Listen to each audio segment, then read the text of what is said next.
Well, good morning again.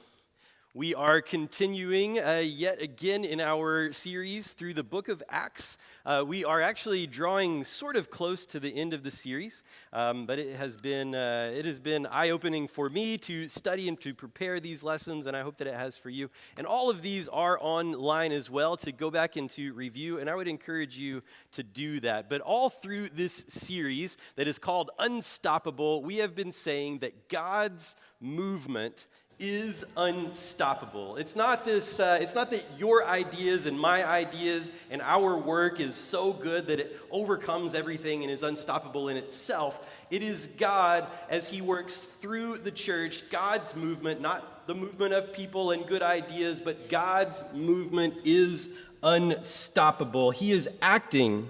He is chosen to act through His people, which is really astounding in and of itself. God can do whatever God wants to do.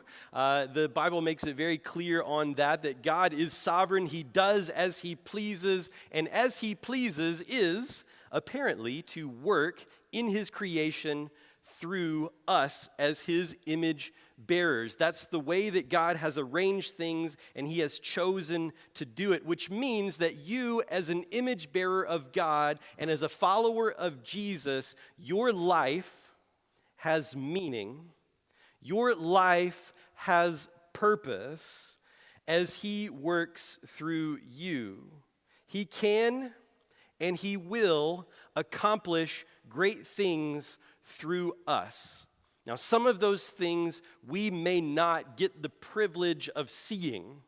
Some of those things may bear out beyond our own lifetimes, but God is working through us, and He is accomplishing His great things. And so we have the privilege to be a part of God's unstoppable movement.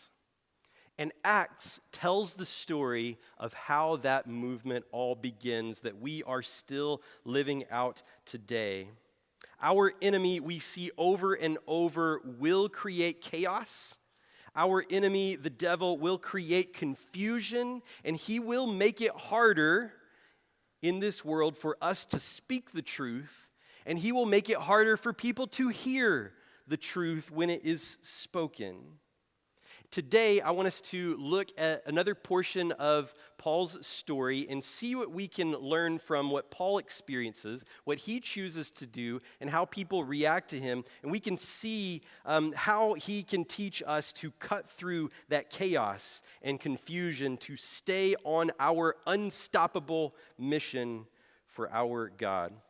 To review, we've been following along with Paul's journeys over the last several weeks. What has been a few weeks for us has been several years for Paul as he's traveled about the region of Turkey and Greece, and he's been establishing churches, and he spent a few of those years there in Ephesus where a lot of stuff happened, and now he has been collecting taking up a collection from the churches in Greece, and he's planning to take that collection back with him as he goes to Jerusalem. And it's a way of uniting the church across those barriers of Jews and Gentiles, bringing this gift to them as a way of uniting the church. And so last week we saw Paul on what I referred to as his farewell tour, where he makes one last visit to the elders from Ephesus. He meets them in a place called Miletus, which is just down the shore a bit from where Ephesus is. And he leaves from there, and he is traveling, just real quick, we can see where he is traveling from Miletus, making his way across the eastern side of the Mediterranean Sea, and he ultimately lands in Tyre, and he's working his way towards Jerusalem. When he arrives there, before he gets to Jerusalem itself, he gets to Tyre, and then he goes down the shore a bit to Caesarea. And that's where we're going to pick up the story today, is in Acts 21, verse 10. He is in Caesarea, and Luke says, while we were staying in Caesarea for many days, a prophet named Agabus came down from Judea. And coming to us, he took Paul's belt and bound his own feet and hands, and he said, "Thus says the Holy Spirit, This is how the Jews at Jerusalem will bind the man who owns this belt and deliver him into the hands of the Gentiles. Paul is on his way to Jerusalem.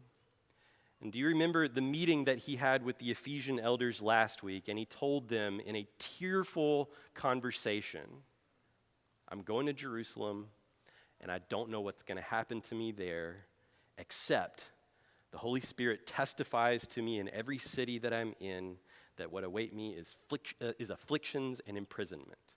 So he has a sense that bad things are going to happen to him. And as he is making his way there, and this actually isn't the first time, some people in another place tell him, bad stuff's going to happen to you, don't go to Jerusalem. And now this prophet, in very dramatic fashion, has told him, bad things are going to happen to you when you get to Jerusalem. And before we get into the points of this message today, I just want to cause you to realize, because we are often very comfortable in our culture with our faith, that the message of the gospel that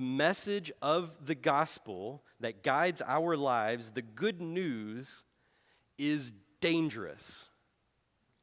The gospel is dangerous because we live in a broken world that has built up allegiances around broken things. Our good news of another king to reign over it all doesn't land as good news for everyone. Not everyone receives that as good news because the news that there is another king threatens the kings that we already have, whether they are actual rulers or things in our lives that we've set up to rule over us. The news of another king is threatening. It always has been from the very beginning, and it still is now. And so Paul is told, bro, if you go to Jerusalem, they're going to tie you up. They're going to turn you over to the Gentiles. Things are going to go badly. This is going to be a painful experience. Please, Paul, please don't go. This is the experience Paul has. When we heard this, Luke says, when we heard this, we and the people there urged him not to go up to Jerusalem. And Paul answered, what are you doing, weeping and breaking my heart? I am ready not only to be imprisoned, but even to die in Jerusalem for the name of the Lord Jesus. And since he would not be persuaded, we ceased and said, let the will of the Lord be done. So that's Paul's response after being told over and over again, don't go to Jerusalem. It's going to be bad. Paul says, I get it, I know. But I'm ready, not only for what you're saying, but even worse. Bring it on. I am ready. We want safety. We want security for ourselves and for the ones that we love. The truth is that the enemy will take that natural and good instinct that we have and he will distort it. He will distort our desire, our need for safety, and make us put that too high on the list so that we are driven by fear. Look around. It's happening all through our culture right now. It almost defines this year. Paul won't have it. And notice, when they stop trying to convince him to be persuaded by fear and back off, they make space for the will of God. When they decide to cease that appeal, that's when it says, let the will of the Lord be done, in the absence of being motivated by fear.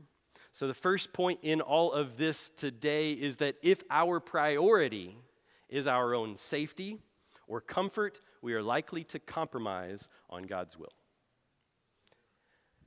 That may be a hard truth.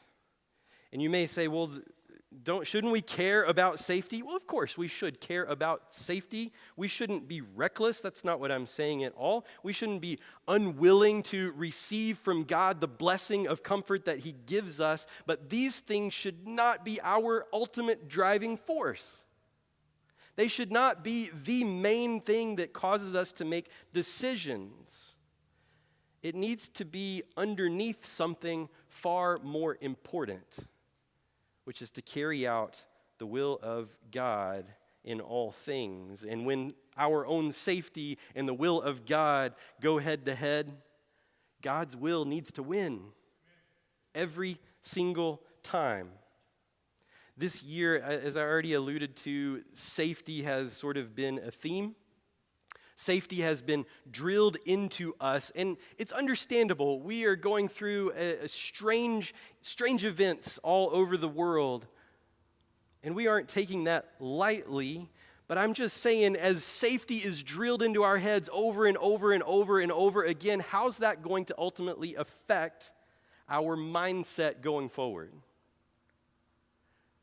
Will it change the way that we think? You've likely heard businesses that are trying to win your business, right? And they'll say things, again, understandably so, and maybe right for them for the time, but they'll say, your safety is our top priority. They'll say stuff like that, right? You may have gotten emails stating that. Come back to our restaurant. We're doing everything we can. Your safety is our top priority. And that may be fine. And then I go to stores and I check out, or I leave restaurants, and it's happened several times that as I'm leaving, instead of just saying, thanks for shopping, have a good day, whatever, they say, stay safe, right? You've heard, have you experienced that?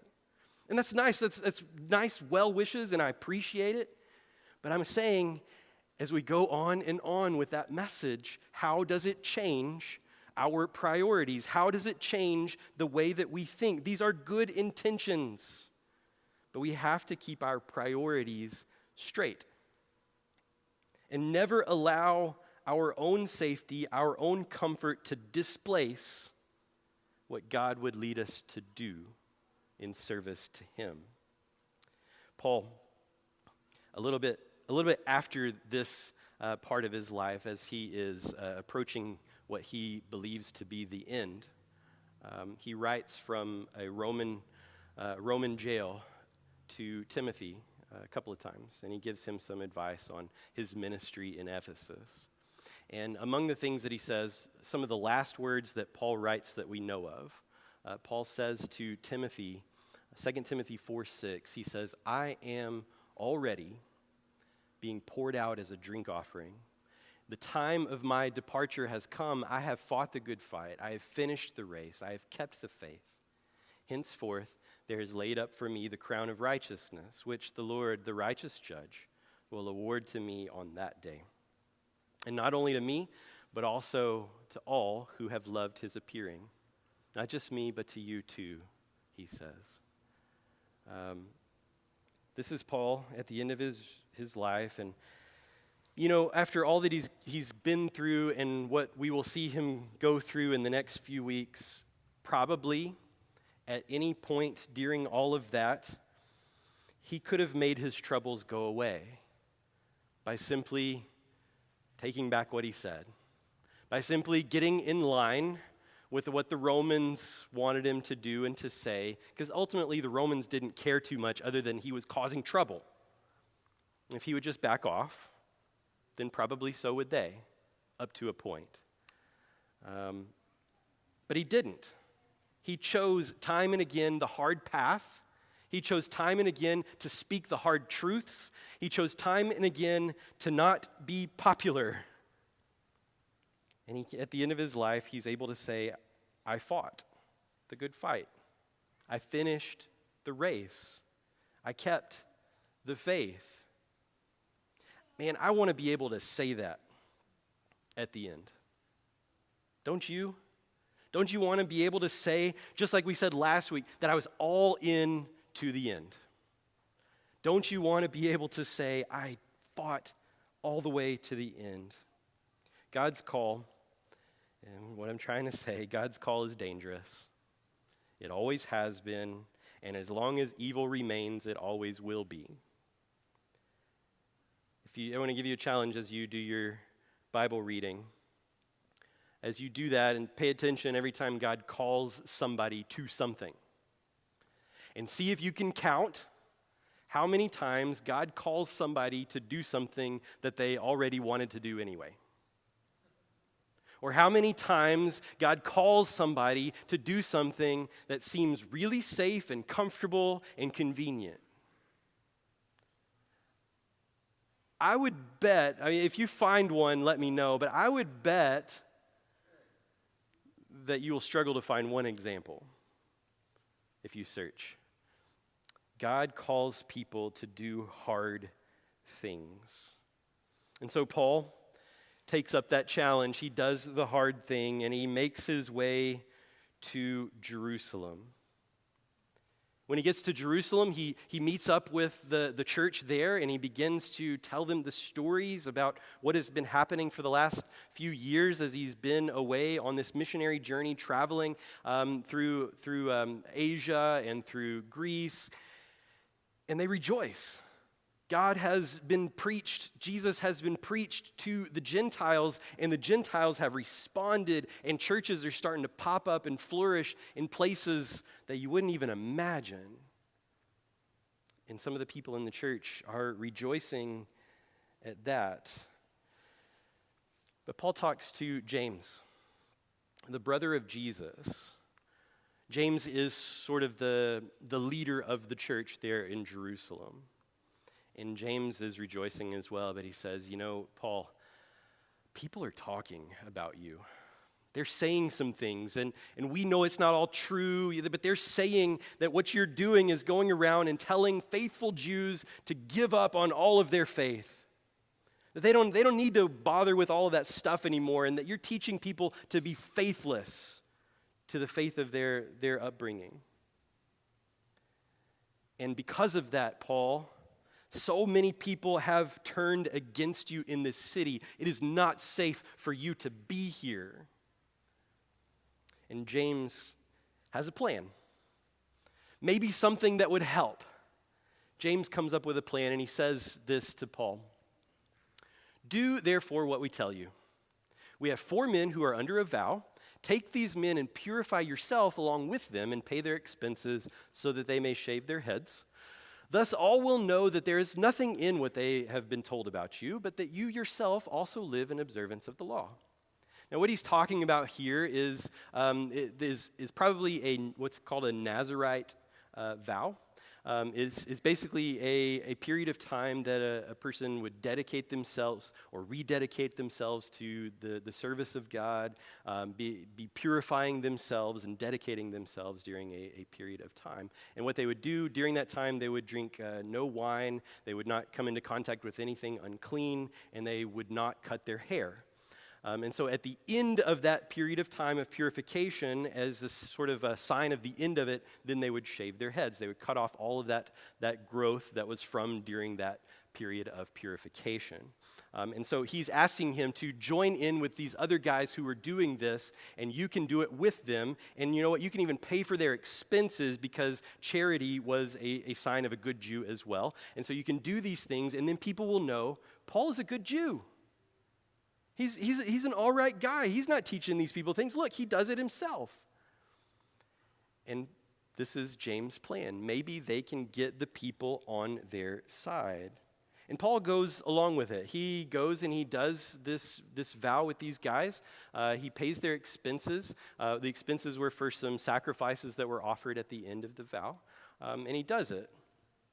And probably Paul may have been planning to do that kind of thing anyways. If you look back in chapter 18, he does something similar back then.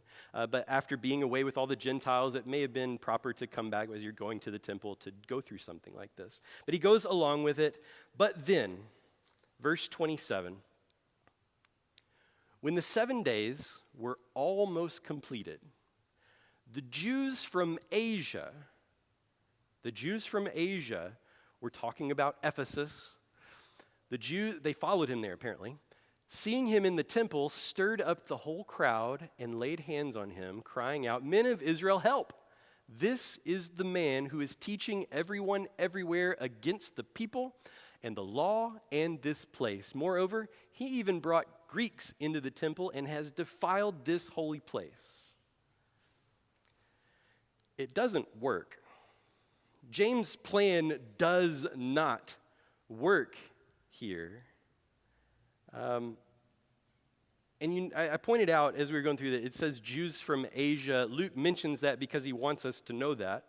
And I think that if you recall what happened in Ephesus, there was a big, huge riot in Ephesus, and I wonder if these guys were there then. We'll come back to that in a minute. They may be trying to stir up the same thing once again. But again, the plan does not work.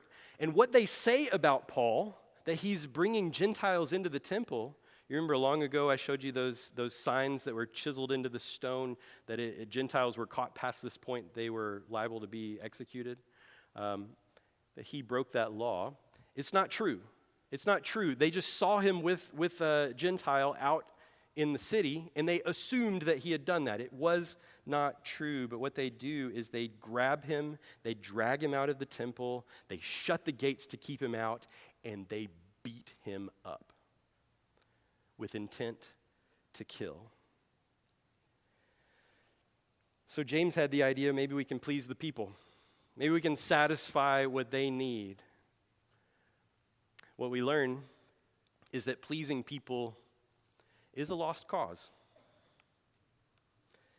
Pleasing God is what really matters.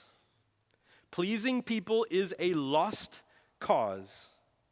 There's a saying that you've heard and probably said that you can't please everyone, right? You can't please everybody all the time, but it doesn't really stop us from trying sometimes, right? We want to make people happy.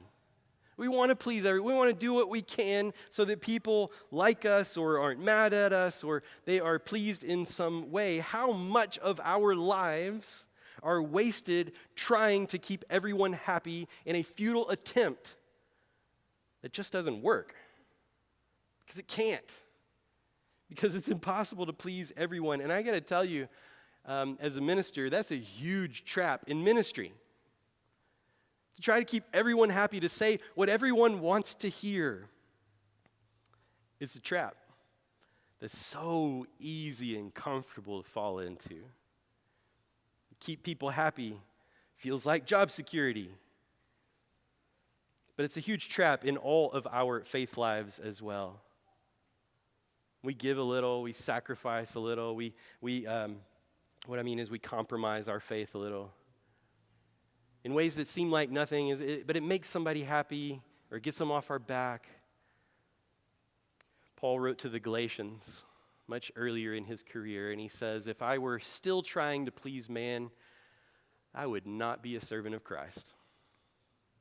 Galatians 1:10. If I were still trying to please man, I would not be a servant of Christ.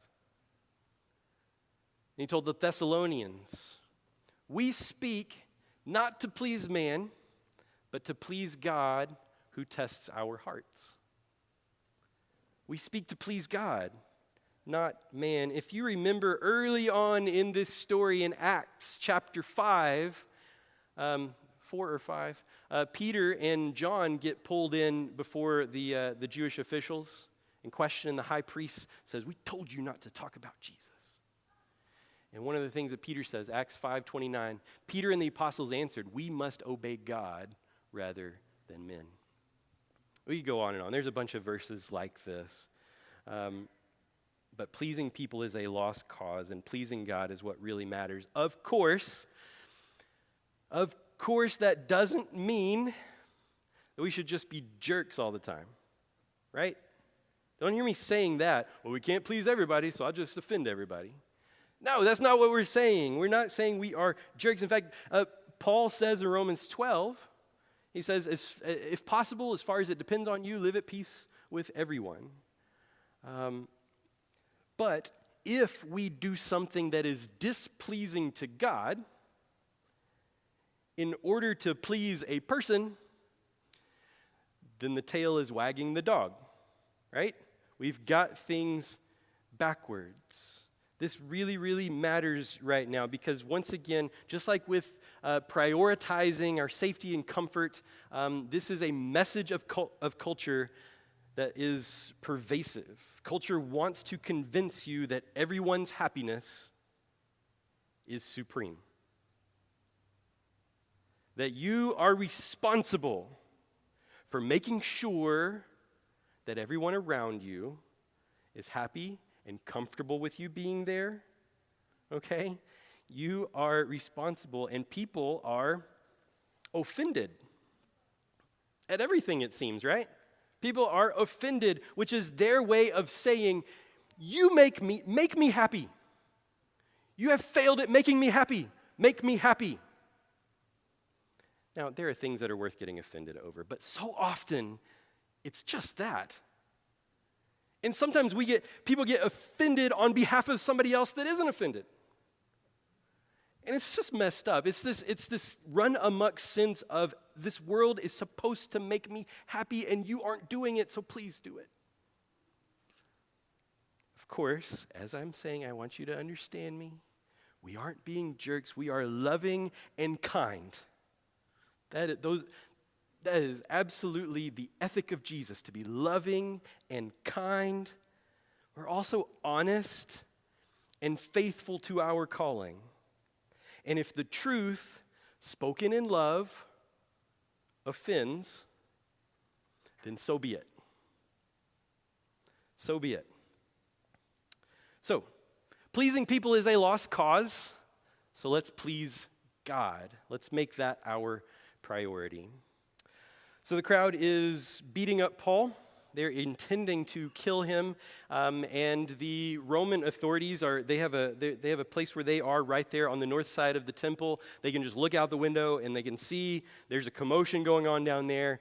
Send down somebody to deal with it. Okay, so they send out some people to deal with it. There's this tribune that comes and tries to find out what's going on, try to break things up a little bit, and he cannot get a straight answer. Luke tells us that some people are saying one thing and other people are saying another. And once again, it reminds me sort of kind of the atmosphere of that riot in Ephesus. Some people don't even know what's going on. They're just joining in on the chaos. And so he grabs Paul and brings him in, puts him between two soldiers in chains, brings him into the barracks, and tries to figure out what is going on. And this is the conversation. As Paul was about to be brought into the barracks, he said to the tribune, "May I say something to you?" And of course, he's speaking in Greek. And the tribune said, "You know Greek? Aren't you the Egyptian then who recently stirred up a revolt and led the 4,000 men of the assassins out into the wilderness? You're that guy, right?" Paul replied, "I am a Jew from Tarsus in Cilicia, a citizen of no obscure city. I beg you, permit me to speak to the people." First thing I just want to point out, you imagine them coming in, the doors closed behind them, you can still hear the crowd shouting outside, "Kill him, we want to get rid of this guy." And Paul says, I'd like to go talk to those people. And it reminds me once again, remember the riot in Ephesus, the crowd that would have tried to tear him to shreds in the theater, and Paul wanted to go in there and talk to them. The tribune was surprised by Paul's fluent Greek. He had assumed that he was just some local troublemaker. And when he heard the Greek, he was like, "Oh, what could this be?"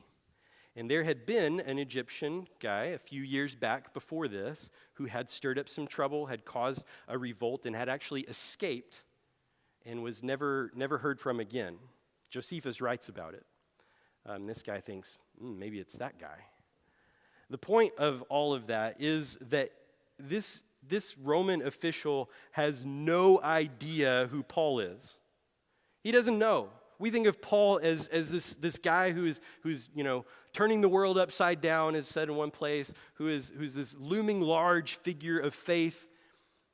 This guy has no idea who he is, and probably doesn't really care at all who this guy is.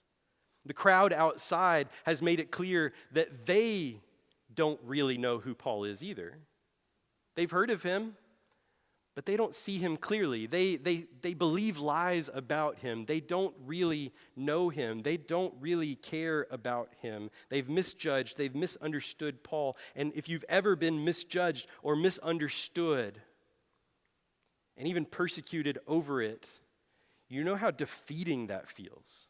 You can imagine how Paul could be in this moment. Nobody really sees me. Nobody really appreciates what I've done, all that I've been through, all that I've sacrificed for. This guy doesn't even know who I am. He thinks I'm some Egyptian guy. Nobody understands all that I've worked for.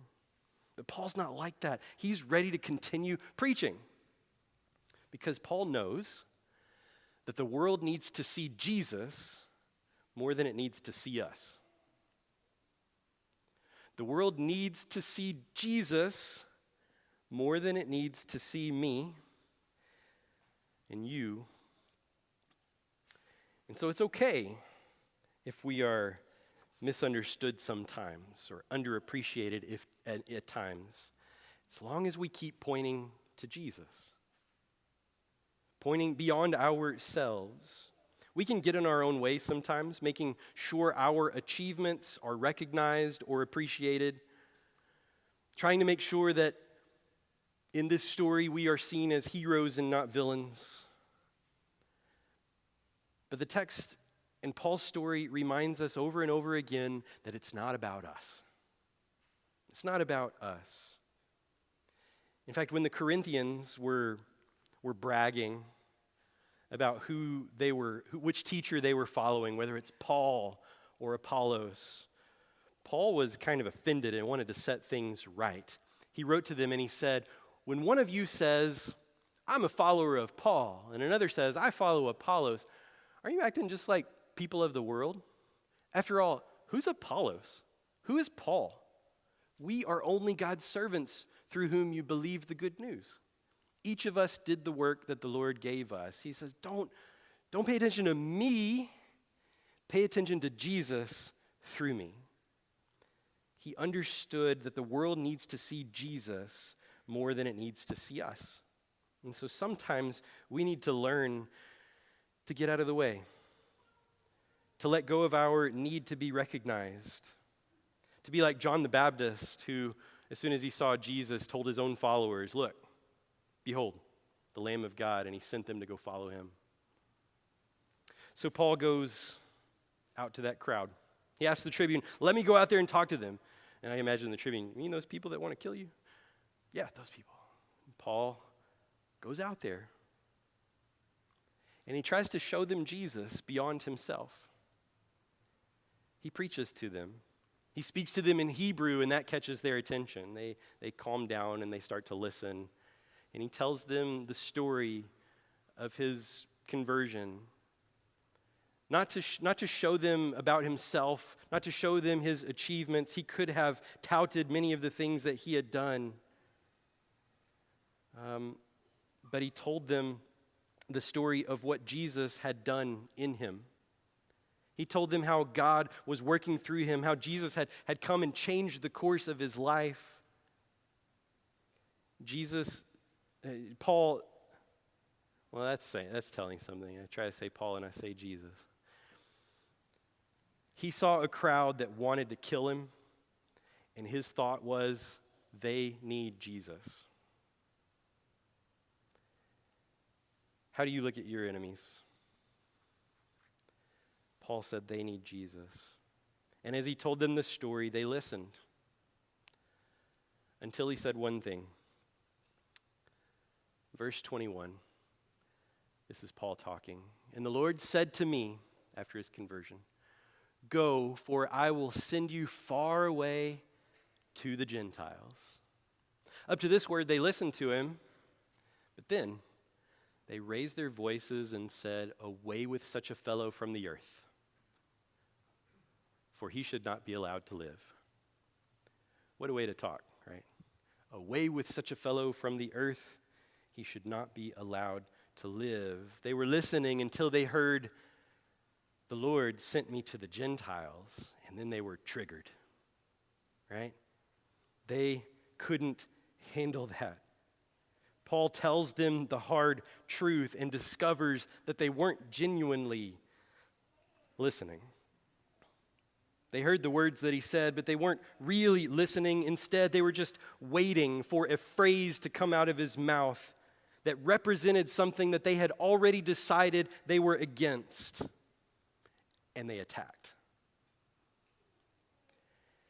We want to be careful not to make that same mistake, right? To already have our minds made up and not really listen. It's dangerous. And what's happening there, what we learn from that crowd, is that pride and self-righteousness, well, they stop our ears to the truth. And they keep us comforted with the lies that we're used to. For them, Paul's Messiah doesn't fit with what they think they know about the Messiah, with what the Messiah will do or what he will be like. And since it doesn't match what they understand, it's wrong in their minds. And there is no further examination. It doesn't match what I thought I knew, therefore it is wrong, therefore I attack. If we believe that we've got it all figured out, if any of us believes that we've got it all figured out, then we believe that we don't need to learn anymore. Whether we would say that or not is another story, perhaps. And so what ends up happening is we listen to teachings that just reinforce what we think we already know and shun anything else, or we listen to things to make sure that that person is getting it right, so that if they say the wrong thing, we can nail